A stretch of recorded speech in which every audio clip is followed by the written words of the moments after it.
Om Aganatimarandasya Ganagana Sarakya Chaksurunmilitam Yana Tashmai Sri Gurave Namaha Sri Chaitanya Stapitam Yana Tashmai Bhutare Shri Gurave Namaha. Swayam Rupa Karamayam Darati Swaparandikam Vandeham Sri Guru Siyata Param Kamaram Sri Gurun Vaishnavam Sya Sirupam Sagadam Sahagana Raganatam Vitam Stam Sadevam Sadvaitam Savadutam Parijana Saitam Krishna Chaitanya Devam Sri Radha Krishna Padan Sahagana Lalita Shubhishikan Vitam Shtam Hey Krishna Karuna Sindhu Dino Bandhu Jagatpate Gopesha Gopika Kanta Radhikanta Namostute Jayatam Surito Pango Mama Mandir Matir Gati Matsava Shipadam Boja Radhana Madana Mohano Seaman Rasarambi Vamsivada Karsan Vinir Shanoko Gopinata Sri Saram Divyad Vrindaranya Kapadrumada Srimad Ratnagara Shima Sanisto Sri Sri Radha Shira Govinda Prastadavihi Seva Manushmarami Namo Brahmanya Devaya Go Brahmanya Taya Cha Jagaditaya Krishnaya Govindaya Namo Namaha Mangalam Bhagavan Vishnu Mangalam Guru Dajita Mangalam Padari Kaksho Mangaraya Tano Hari Om Narayanaya Vidmahi Vasudevaya Dhimahi Tano Vishnu Prachodhyate Om Mahadevi Cha Vidmahi Vishnu Padni Cha Dhimahi Tano Lakshmi Prachodhyate Mahalakshmi Namastubhyam Sare Sare Hari Priya Namastubhyam Namastubhyam Dharite Tapta Kanchana Gorangira Hari Vendavaneshwari Vishavanusute Devi Pranamani Hari Priya Namo Vishnu Paraya Krishna Pastaya Bhutare Shrimati Bhaktivedanta Swami Tanamane Namaste Saraswati Devi Gauravani Pacharine Nirvishesa Sunivadi Praskata Desatare Sri Krishna Chaitanya Prabhu Nityananda Sri Advaita Gadadhar Srivasadi Gaur Bhaktavindam Hare Krishna Krishna Krishna Hare Hare Hare Ram Rama Hare Rama Hare Hare. Thanks for joining us, Rob, on Zoom. Thanks for dropping in by Bobby on Facebook, Bear, Govinda Dave, as well as John Malik and Brent Spencer. So far, this is Motivational Monday. I shan't be with you tomorrow en route to a retreat, a Bhagavad Gita weekend retreat in New Navadvip, Texas, a 7,500-acre newly acquired property on the border of Texas and Mexico. I'm intrigued to find out the whole story behind this acquisition. Certainly an ambitious project, but I don't know who's behind it. So one of the purposes of my going there is to get the scoop. Certainly is attention getting. So we won't have the class Tuesday or Wednesday, and then I'll be traveling back the following Monday. So nothing on Christmas Day either. Chad, thanks for jumping on board. Today, we're going to recoup where we left off last Wednesday. We ended with the thought that from the time of our birth, we're dying. We're not 5 years old. We're 5 years closer to death. We're not 10 years old. We're not 10 years closer to death. From a metaphorical point of view, imagine that when you're a toddler, the snake of death, the black snake of death, has swallowed you up to the ankles. By the time you're in adolescence, the snake of death has swallowed you up to your knees. By the time you're just getting out of college, the snake of death swallowed you up to the waist. By the time you're 50 years old, the snake of death has got you up to the chest. By the time you're 75 years old, the snake of death has got you up to the neck. So there isn't any time during our lifespan of 100 years or so where we're not under the grip of the snake of death. To think anything otherwise is an illusion. Especially after the age of 75, if you make it to 75, in the old days, you could pretty much, as long as you survived infancy, you could pretty much count on having a strong enough immune system to make it to 75, 80, 90, even beyond. Nowadays, the average lifespan is about 75, 77. After that, anything is pure grace. It's always grace. Every day of your life is grace, but it's a special grace, capital GRACE. Any time that we get after the age of 75. But here's the point. if we're always under the grip to varying degrees of the snake of death, then it's crucial that we take shelter of he who has conquered the snake not once but twice. Who is that? Think about it. Krishna, when the snake Kaliya was polluting the waters of the river Yamuna, Krishna jumped in and he went mano a mano with the many-hooded Kaliya snake and ended up subduing the snake by dancing on his hoods, thumping him down, down, down, down, down on his hoods. Another instance in which Krishna subdued the snake was the Aghasura. Aghasura, one of Kamsa's sycophants, took the form of a snake, went into Vrindavan, swallowed all the cowherd boys. Krishna also entered after his friends into the mouth of the snake Aghasura. He was so big, his jaws touched the clouds, and the pathway along his tongue into his innards was like I-15. It's like a 6-lane highway. And yet when Krishna entered into the body of the snake Aghasura, he began to expand himself to the point where he was blocking up all of Aghasura's airways, and Aghasura suffocated to death. He choked to death.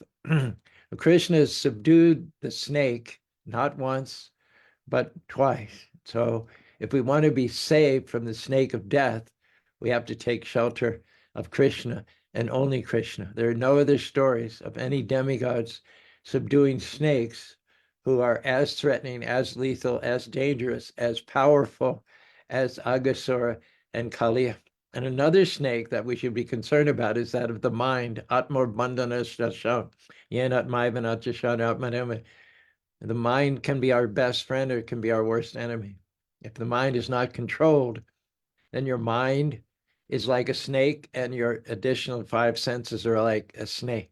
Imagine being locked in a room with 6 snakes. That would be not a congenial atmosphere. But when the mind is out of control, naturally the senses are out of control. Elsewhere in the Bhagavad Gita, Krishna compares the body to a chariot. The 5 senses are the 5 horses of the chariot, and the mind are the reins. So imagine what the state of the chariot is in. If the reins are slack, there's no control on the reins, then there's no direction for the horses to take, and they will run amok over a cliff, in fact. So the pivotal point for having a disciplined life, for moving ahead in life, for focusing and achieving your goals, is to subdue the snake of the mind. And again, who has done that? To the level that Krishna has done it. Krishna subdues all snakes. In fact, I believe Krishna was, who was it? Krishna was about to do battle. He was about to do battle.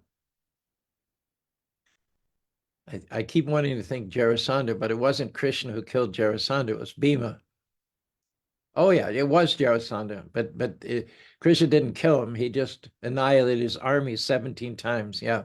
So when Jarasandha came, surrounded the city of Mathura, started attacking each time with, I believe he had an army of 2 million soldiers on each of 17 occasions. So Jarasandha was hurling abuse at Krishna. And Krishna retorted. He said, great heroes don't talk. They let their actions speak for themselves. And he said, whatever you say, you may babble on, but there's a snake named Krishna waiting here that whenever you venture onto the battlefield, the snake of Krishna is going to gobble you up. Kim pramataha iti krita chinba pravita lavmavisha tamabata suledi hanam hiri ebakam antika. Very nice verse from the 10th canto of the Srimad Bhagavatam.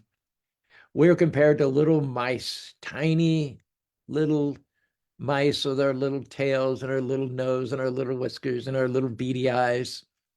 A mouse maybe weighs 3 ounces altogether, but they're very active. They can move quite fast. They can climb here and there. They have a lot of agility. They have a great sense of smell. If you leave any food out, our parrots They like to eat cheese, but they don't eat all of the cheese. They let a lot of crumbs fall down while they're eating the cheese. So we have to be careful to sweep up the crumbs because the mice have such a keen sense of smell. They will locate that. And we have the little mouse. He's got all of these. He's got energy. He's got acute sense of smell. And his little mind is racing. You can imagine all the thoughts that are going through the mind of the little mouse. But what he doesn't realize, what he hasn't taken into consideration, is that over his shoulder, in a position that he can't see, the snake, the black snake, is always hovering. And the snake will allow the mouse to go here and there, completing, pursuing his various plans for satisfaction. But at the whim of the snake, he will just swoop down and gobble that mouse at any time. So without any notice, without any advance warning, well, in the middle of our to-do list, which is so important to us, which is of such paramount importance to us, the snake doesn't care about any of that. The snake does not take cognizance of what it is you have to do today, nor of how much your family depends upon you, or how much money you have in the bank, or what your insurance policy is. It doesn't matter. When it's time for the snake to come, there's nothing that can stop him. And he strikes very quickly. You're unaware of his presence. And when he swoops down and strikes, you don't hardly even have time to compute it in your mind. It's like before you even realize it, before you can compute the concept, you're gone. That you're out of that body. That body is completely destroyed and you're catapulted out of that body into another body. Isn't this pretty much a good example of the condition of most living beings?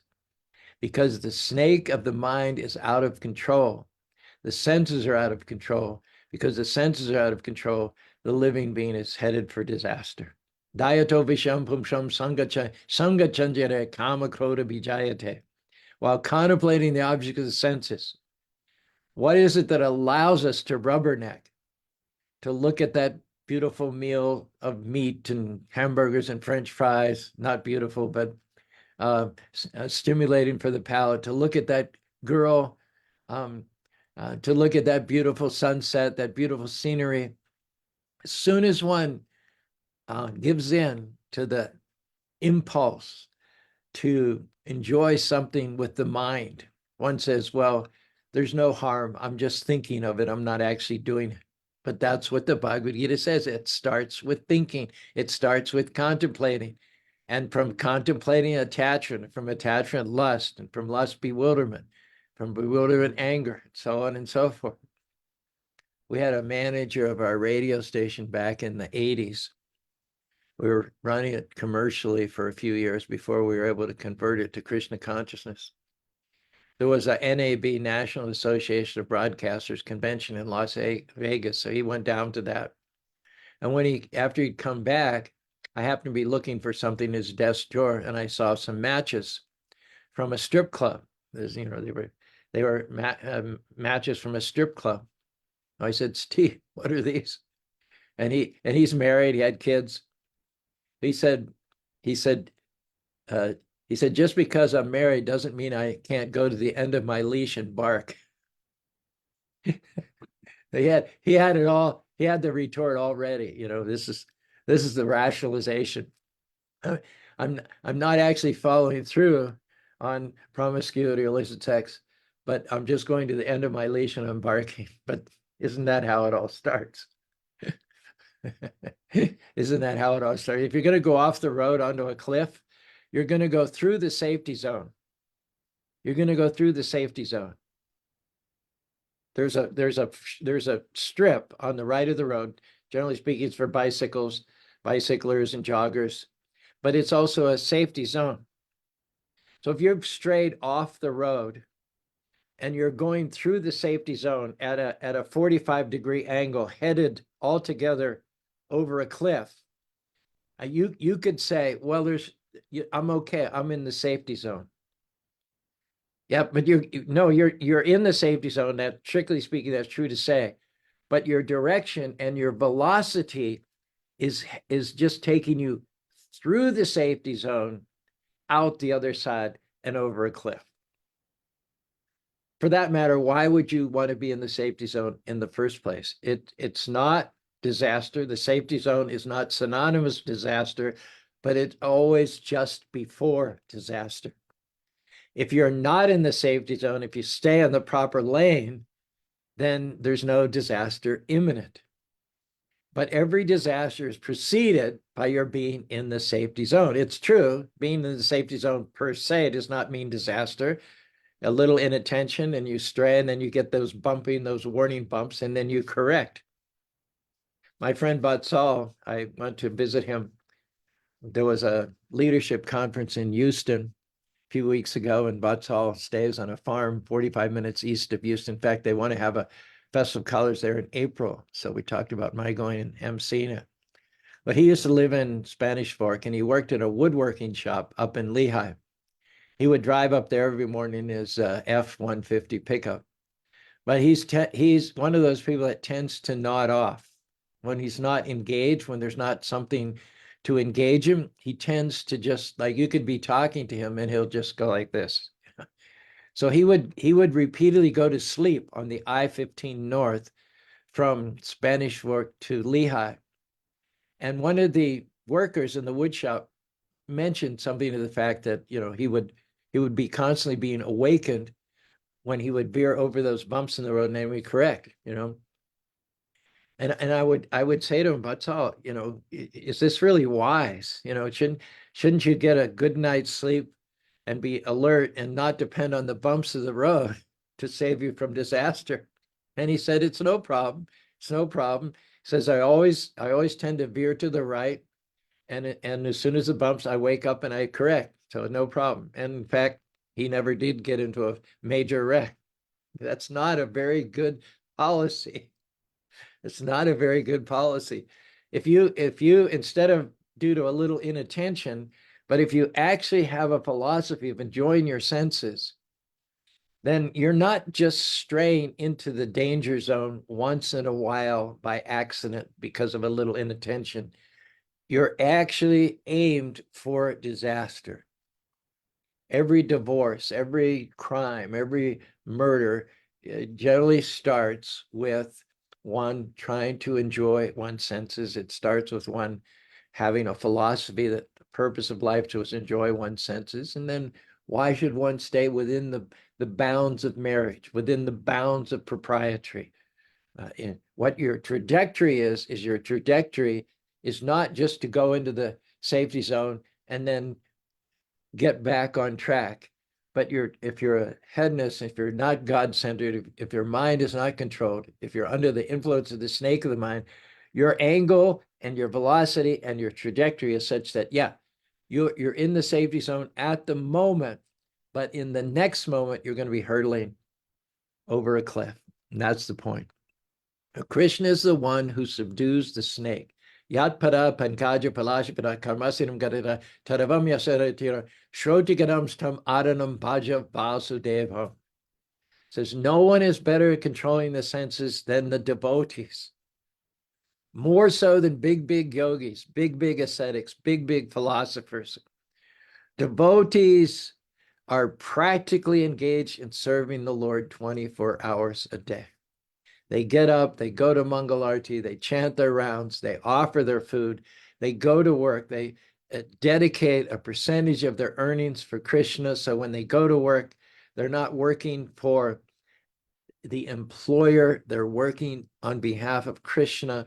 They come back, they take prasadam, dinner, they sit down with the family, do a little kirtan, they discuss Bhagavad Gita, and then they go to sleep and they dream of Krishna. Very, very practical. Always at the lotus feet of Krishna in some menial capacity or other. You don't have to be a big devotee. You don't have to have big talent, big ability. You don't have to look like a movie star. You don't have to have a big balance, because what matters to Krishna is your intention, your intentions. Krishna can actually discern our intentions louder than most people hear our words. We may be speaking in such a way as to present ourselves as a great devotee. But what Krishna is doing is not so much listening to what we say, he's rather smelling what it is we intend. He's smelling, are they doing it for me, or they're doing it from themselves? It is said over and over and over again in the Nectar devotion, and sometimes these statements are taken as exaggerated. It talks about someone offering one flower to Krishna, Krishna accepting it, and their whole life being perfect. Someone might say, well, what's one flower? I've offered 1,000 flowers to Krishna. I've offered 1,000 flowers to Krishna. That person who has offered 1,000 flowers to Krishna without humility, without devotion, without the right intention, has still not impressed Krishna. On the other hand, that person who plucked and offered one flower with deep, heartfelt devotion has put Krishna into his or her death. It's the intention. It's not the quantity, but it's the quality. It's not about what we did as much as it is about how we did it or why we did what we did. Sometimes the contribution from a quantitative point of view can be very insignificantly seeming, like that of a squirrel or a sparrow or an ant. Not everyone has the ability to be a Hanuman. We're not called to be the best devotee who ever lived. We're called to be the best devotee that we can be. We're not in competition with everybody else. We're only in competition with ourselves. How can I be tomorrow a better version of the person I am today? How can I be more devoted, more detached to Krishna tomorrow than I am today? The only one we have to compete with is ourselves. We simply have to be a better version of ourselves moving forward tomorrow, next week, next month, next year. We don't have to be the best parent in the world, but we should try to be the best parent that we could be to the best of our ability. Krishna is going to know. There's no way of pulling the wool over Krishna's eyes or fooling Krishna. He's going to know, are we doing our best? One time I was traveling with a young man who was an assistant. He was a green card applicant staying in the temple. I forget what the incident was, but I called him out on it, and he just got very upset and defensive, and he said in a loud voice, "I'm doing the best that I can do." So I broke it down for him. I wish I could remember what it was, but I showed how he was lax, he was inattentive, he was unintentional. There were a number of different lapses in terms of diligence and in terms of what you might consider as job description, which led to the ultimate fault. It wasn't like he was covering all his bases. It wasn't like he was being diligent and conscientious and clean and systematic. No, I broke it down. He was unsystematic. He was unconscious. He was undiligent. He was uncaring. He was lazy. So I said, how can you say that you did this to the best of your ability? Sometimes people just get their back up and they say, I'm doing the best you can. Yeah, the best you can may not be the best, BEST, all capitals. You may not be able to do as good as somebody else, but you can do as good as you can do. And at least don't drop the ball. Don't be sloppy. Don't be careless. To say that you can't be a Hanuman doesn't mean that you can be sloppy or that you can act capriciously or irresponsibly or whimsically. Not being a Hanuman doesn't mean that you can't be effective, that you can't be diligent, you can't be conscientious. You're probably already familiar with the story that while Ram was building the bridge from India over to Sri Lanka, in those days it was 800 miles that had to be spanned by this bridge. So the monkeys were quite powerful. Most of them had superhuman abilities. They were taking the tops off of mountains and throwing them into the water. tossing huge boulders in, trees, sequoias. Ram was causing everything to float. The bridge was gradually getting built.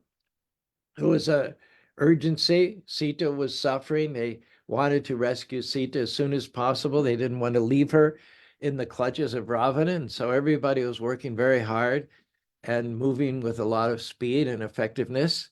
So there are different versions of the story. One is a squirrel, one is a chipmunk, was just kicking a little dirt in there. And Hanuman, Hanuman was coming by with a mountaintop and he didn't want to step on this little squirrel. He considered the squirrel was in the way, was a disturbance. And so he suggested to the squirrel that you just step aside and let the building of this bridge up to the powerful monkeys. Well, Ram didn't like that at all. Ram immediately pointed out to Hanuman that Hanuman had his strength by the grace of Ram. And if Ram wanted, he could transfer Hanuman's strength into that of the squirrel or the chipmunk. In fact, Ram reinforced his approval of the squirrel doing what he could. It said that with 3 fingers, he petted the squirrel on the back, and then that became the stripes on the back of the chipmunk. Supposedly it would have originated from the approving stroke of Ram on the back of that squirrel or that chipmunk. It's not necessary. Krishna never says in Srimad Bhagavatam and Bhagavad Gita that we have to be the best, the number one. Number two is fine. Be the best number two that you can be. Don't try to be a number one. Duryodhana's whole problem was he could have been a great number two. He had talent, he had intelligence, he had diplomacy. He was born in a royal family, had all the bona fides. Had he decided to support the Pandavas, it would have been a kingdom that would have been unconquerable. There would have been no niche, no crack in the entire dynasty. But his problem was he compared himself to Arjuna. He compared himself to Yudhishthira. He thought he was in competition with them. He tried to run their race and not his race. His race was to be a great number two. He had wives, he had a kingdom, he had respect, he had everything. But that wasn't enough for him. He wanted it all. We're not meant to have it all. We don't have anything. Nirmamo nirahankara, we come with nothing and we leave with nothing. How to make our life successful, the path is how do we steward, how do we take care to the best of our ability with what Krishna has given us. Again, I may not be the best devotee in the world, but my issue should be how do I take care with what Krishna has sent me to the best of my ability.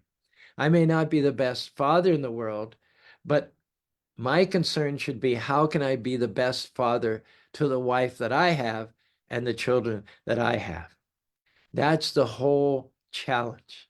Be the best version of yourself. And to that end, we have to subdue, with Krishna's help, the snake of the mind. When we remember Krishna, there are a multitude of auspicious things which happen in our lives. These are described in the prayers of Gajendra in the 3rd chapter of the 8th canto, the Srimad Bhagavatam.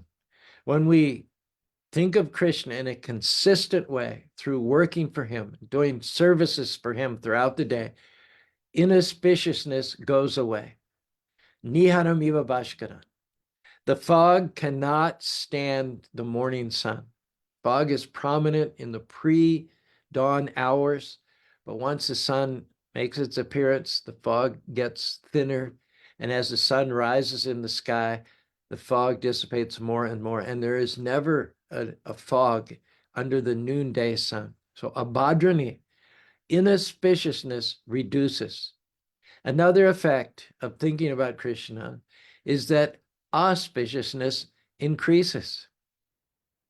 You have the 9 grahas. You have Venus, Mercury, Saturn, Jupiter, Shani, Rahu, Ketu, and they are considered to be the astrological influences which control our lives. People who want to know what is in their future they consult with an astrologer who does their chart according to the influences of the various houses, the various grahas, and so on and so forth. But Krishna is anugraha. Anugraham is a word which means it's not a result of conditioned life. It's not a result of astrological influences. It's a result of Krishna's mercy. Those who are engaged 24 hours in the service of Krishna from morning till night, they're not under the influence of the astrological houses. They're not under the influence of the planetary demigods, the grahas.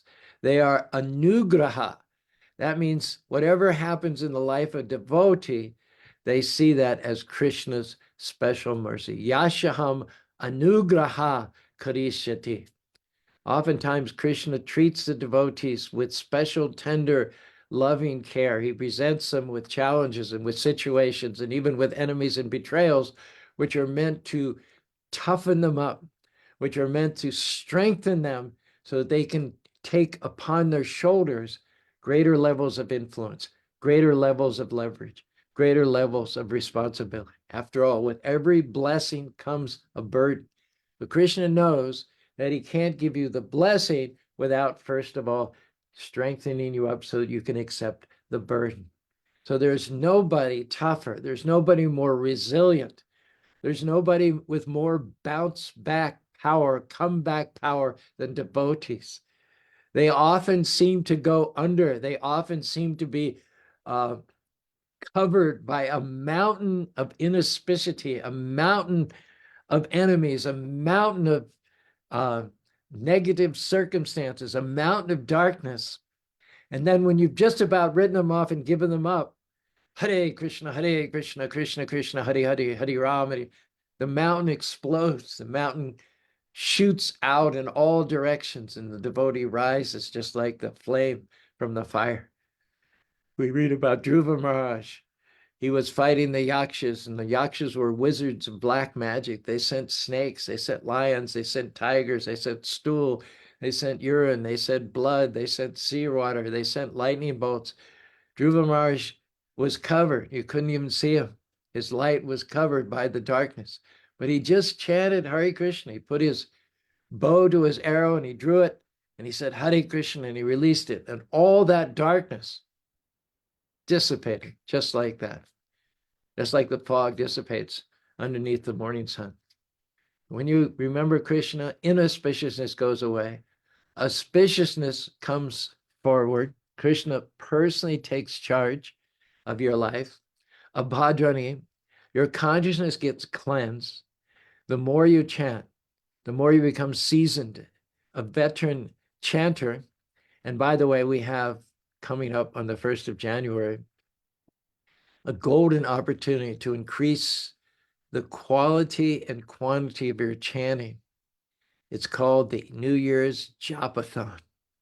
We've had it for at least 15 years here in Spanish Fork, and once the Salt Lake City Temple opened and we had a congregation up there, it came to include the Salt Lake congregation. In the old days, Spanish Fork used to do more chanting, accomplish more rounds than Salt Lake City, but in recent years, Salt Lake City has expanded their numbers, and they usually, in a transcendental way, trounce the Spanish Fork.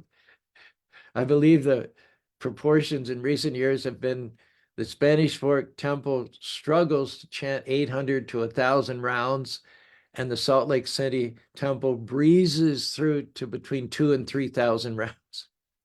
But the beneficiaries of all the people of Utah, we try to chant at least one name for every person in the state of Utah. And the result comes out to be more like 2 names for every person in Utah. So the consciousness of Bhadrani Vinut, Krishna is seated in the heart.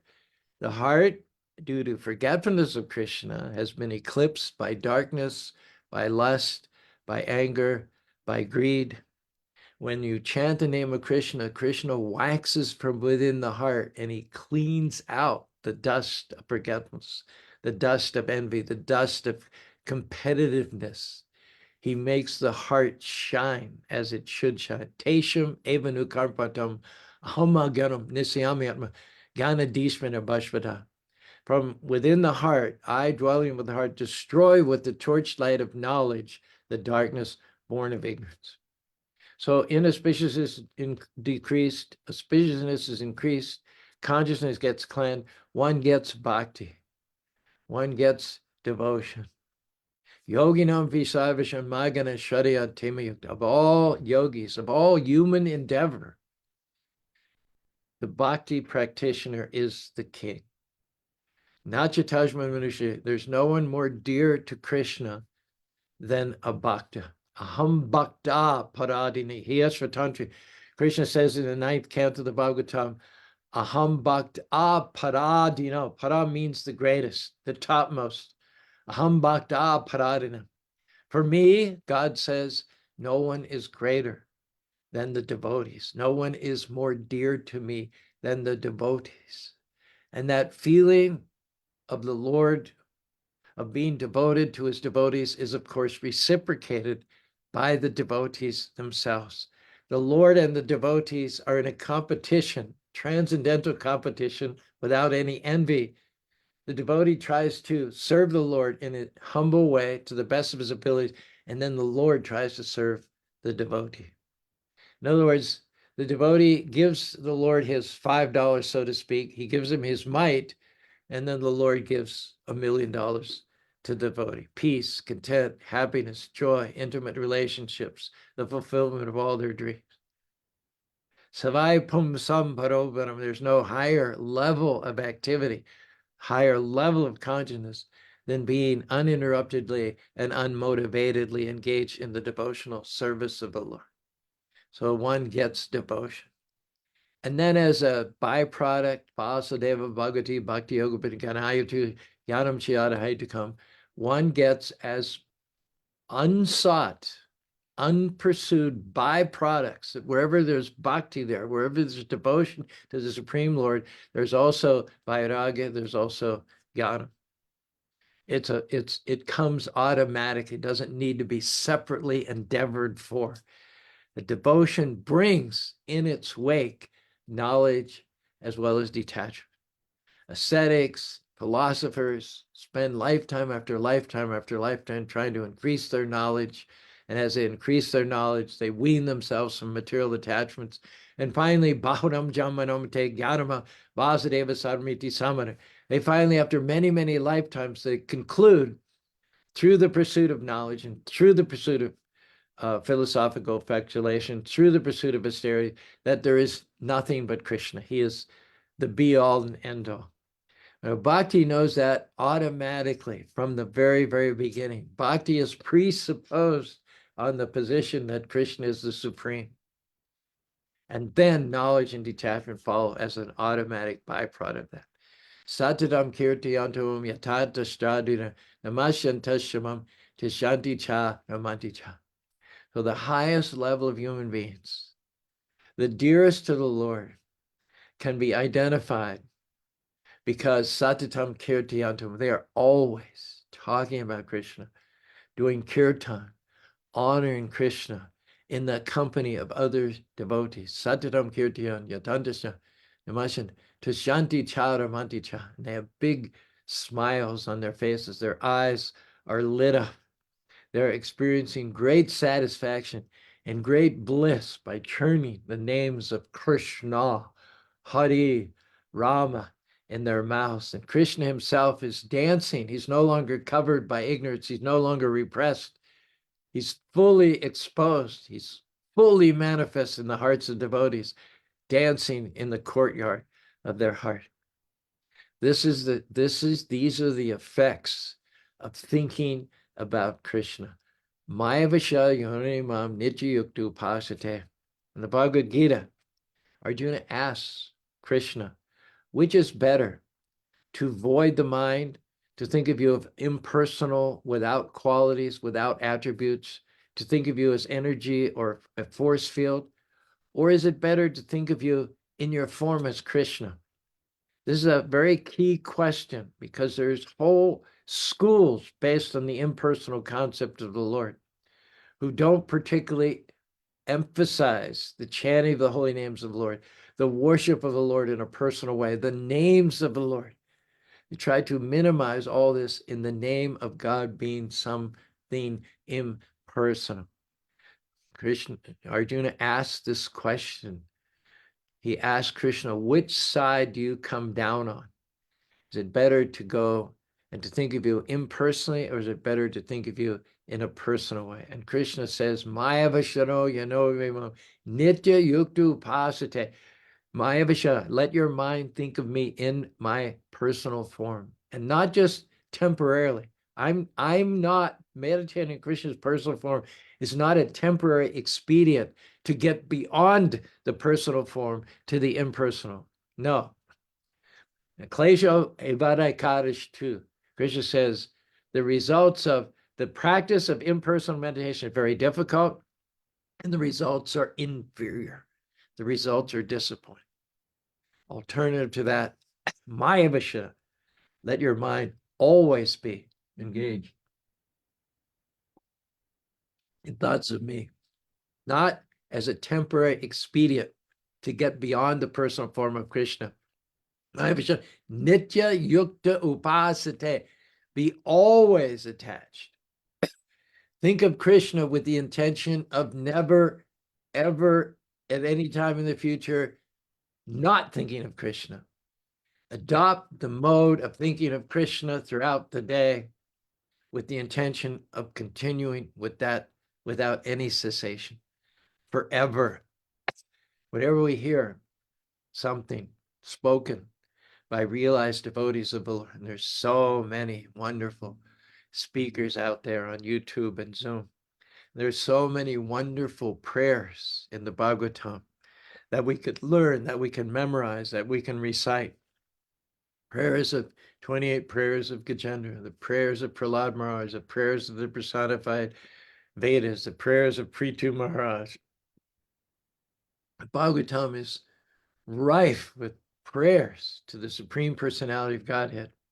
And when we hear these prayers and repeat them, and we begin to remember those prayers, and those prayers begin to embed themselves within our consciousness, then when we get into a dangerous situation, such as Gajendra got into, because of our previous repetitive practice, because we've mulled over those prayers, we've listened to them, we've made notes, we've repeated them, we've shared them with other devotees, because of the practice that we've performed, because of the dues we've paid, so to speak, when we're challenged, when the crocodiles of life come to grab hold of our legs and threaten to steal our composure, steal our serenity because of our previous practice. Hare Krishna, Krishna Krishna, Hare Hare, Hare Rama, Rama Rama, Hare Hare.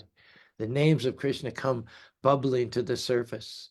The verses that we've learned, which are nothing more than the descriptions of how previous exalted sages have reacted in challenging situations. We can, the cobblestones are already laid. We just have to put one foot on each stepping stone after the ways of Prahlad Maharaj, after the ways of Gajendra, after the ways of Ajamil, after the ways of Dhruva Maharaj. We don't have to invent or come up with any new system. We just need to follow the path that the previous acharyas have chalked out.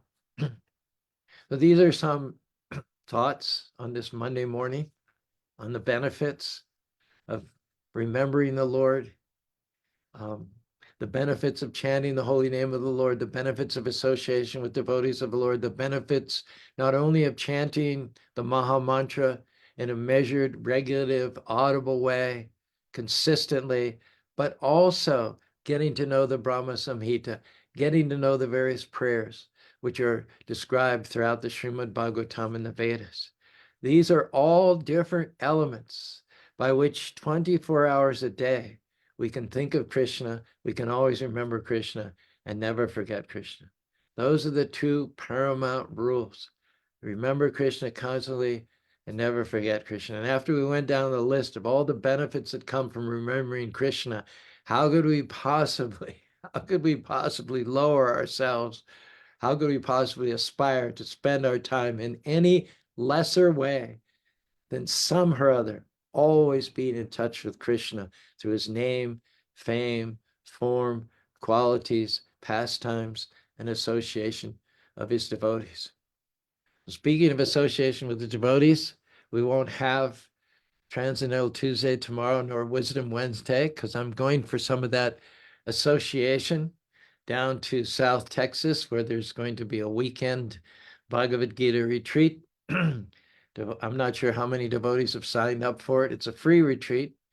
There's no cost for the retreat. I assume there's no cost for the prasadam or for the classes. The only cost is travel and then discounted motel fares. If you're still interested at this late hour of going, it actually starts formally on Friday. I'm going a little early. You can do New Navadweep in Texas, New Navadweep in Rio Grande Valley, and I'm sure that registration is probably still open. The speakers, the advertised speakers, are four. Last time I looked, myself, Radhika, who's the dust of whose feet I take on my head, Guru Rashad Swami, I believe, and then Nityananda, the head of Taoist Temple for so many years. And that, along with other devotees, yet to be announced. So nothing tomorrow, nothing Wednesday, nothing Monday. Christmas Day, I'll be traveling back. Let's see. I know that Brent, out of the corner of my eye, I noticed that Brent has been posting some nice poetry here. Bobby says, thank you for your increasing practice so that your classes are wonderful. Bobby knows. Practice doesn't make perfect, but practice makes progress. And the thing about practice, if you know, people sometimes they get bored.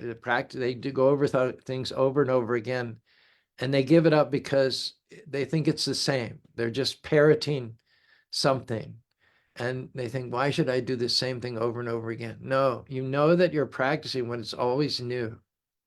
It's always new. There's, with transcendental literature, transcendental poetry, transcendental songs, there isn't any time when it becomes dry. The dryness is only on your side because you're doing it robotically. You're not applying yourself to it. When everyone practices or repeats slokas or mantras or maha mantras or verses, or even when you sit down, of course, we practice eating prasadam 3 times a day too. Do everything consciously. Do everything so that it's always fresh and always new, because it is fresh. It is new. Don't allow yourself to fall into the trap of thinking that you're doing the same old thing over and over for the 100th time, for the 1,000th. You're not. You're not. It's always fresh. It's always full of nectar. It's always full of juice. My Bobby knows I practice hours every single day, verses, songs, raps, chanting. And as far as I'm concerned, I never get up in the morning and think, oh man, why should I do the same thing over and over and over and over again? I'm stuck in a rut. I never do that because there's always new levels. There's always new talents within you that are waiting to be discovered. So yes, practice, practice, practice, practice. Thank you for mentioning that, Bobby. Yeah, Anjali's posted the link. So all you have to do is click there on Anjali's. And I think you'll agree this is an amazing piece of property. I can't even imagine how big 7,500 acres is. But I'll get some idea this weekend. I think they have ATVs, and one of the afternoons is going to be dedicated to touring the property. John Malik says, once you have got a task to do, it's better to do it than live with the fear of it. Yep, instead of worry, go ahead and work and make your work worship. You'll be well situated. Anjali says, always remember Krishna, never forget Krishna. We just need to follow what the acharyas chalked down.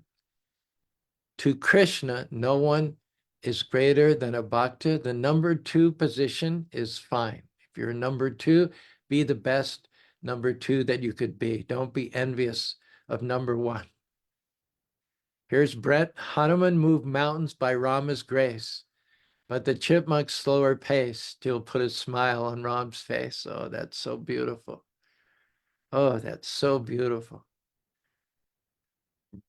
That's so beautiful. That could be one verse on a later song. You know, many songs are 8 verses. Ashtakam, Guru Ashtakam, Goswami Ashtakam, Krishna Ashtakam, Radha Ashtakam. If you start to put your verses together in 8 verses, we'll have some Ashtakams from Bhakta Breath.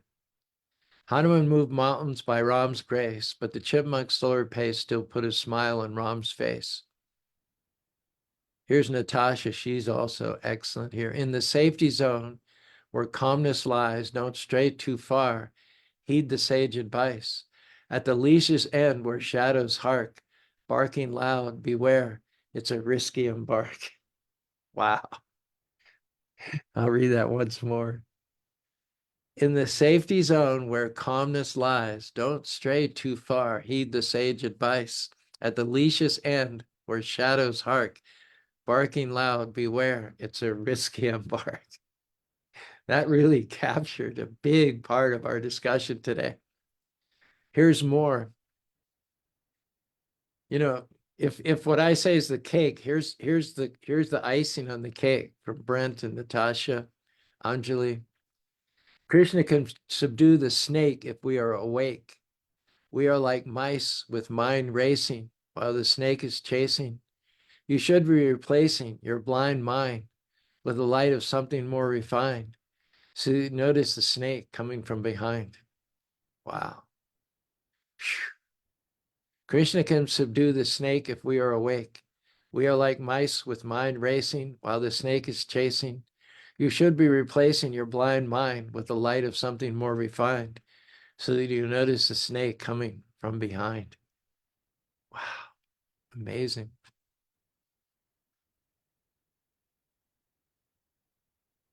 Anjali says it starts with thinking. It all starts with contemplating.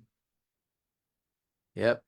You're not over the cliff when you're contemplating, but you're headed over the cliff. You're in your trajectory and your velocity is such that at some point disaster is assured. Sundari Priya, thank you for joining. Chad Willwright, Haribol Prabhuji, Bear, Hare Krishna, good morning. For those who are a little bit newer to our forum, we encourage everyone to kind of put some of the truths that we've discussed into rhyme, in case Bear is wondering what's going on. Yeah, we're all getting to be wordsmiths. We're all getting to put our Krishna conscious sentiment in verse and in rhyme, which we're assured by Prabhupada and Lord Chaitanya Mahaprabhu, and even Mother Yashoda herself set the example of composing songs and poems about Krishna, which she was churning butter. But this is one of the many tools that we have for always remembering Krishna and never forgetting him.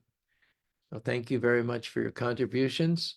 And our most long-standing stalwart as far as putting words together in a melodious, rhythmic way is Rob. So Rob, we call upon you to wind things up here in the last minute or so with what it is that you've produced this morning. Hare Krishna, Prabhuji. Haribo. Thank you for this class this morning. So, what I've got, Krishna is so kind. When asked, he will control the mind.